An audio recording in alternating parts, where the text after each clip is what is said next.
Kaixo, nere supertxiki eta superfamiliak zer modu zaudete jarraituko dugu, autonomia eta autoestima indartzen gure txikiengan aurrerago, beraiek bere burua defendatzen jakiteko edo beraiek ez inor zapaltzeko. 3 estrategia kontatuko dizkizuet. Lehenengoa, goazen bakoitzaren denborak eta erritmoak errespetatzera.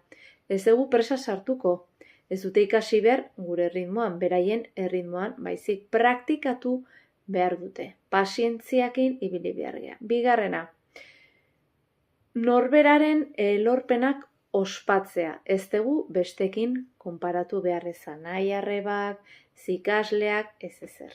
Ados.